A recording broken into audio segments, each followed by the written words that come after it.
নমস্কাৰ মোৰ মৰমৰ ছাত্ৰ ছাত্ৰীসকল, মই তোমালোকৰ বৰ্ণালী মেম। আজি এই ভিডিঅ'টোৰ জৰিয়তে আনন্দৰাম বৰুৱাৰ কেইটামান প্ৰশ্নোত্তৰ আলোচনা কৰিম। আহা এতিয়া আমি ভিডিঅ'টো আৰম্ভ কৰোঁ। আনন্দৰাম বৰুৱাৰ পাঠত থকা চমুটোকাখিনি আলোচনা কৰোঁ আহা। প্ৰথমতে দিছে যে কালিদাস।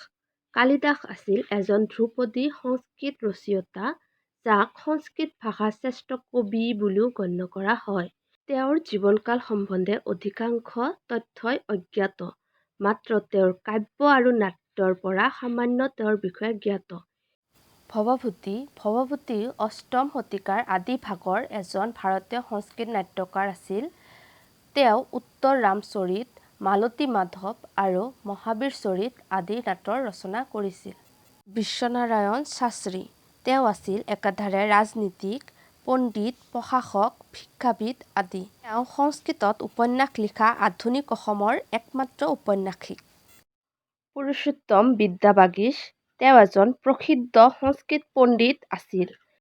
তেওঁ পয়োগ ৰত্নমালা নামৰ সংস্কৃত ব্যাকৰণ ৰচনা কৰিছিল। মেক্স মুলাৰ হ'ল সংস্কৃত ভাষাৰ সুপ্ৰসিদ্ধ জাৰ্মান পণ্ডিত আৰু অনুবাদক আছিল। আজিৰ ভিডিঅ'টো এইখিনিতে সমাপ্ত কৰিলোঁ। ধন্যবাদ।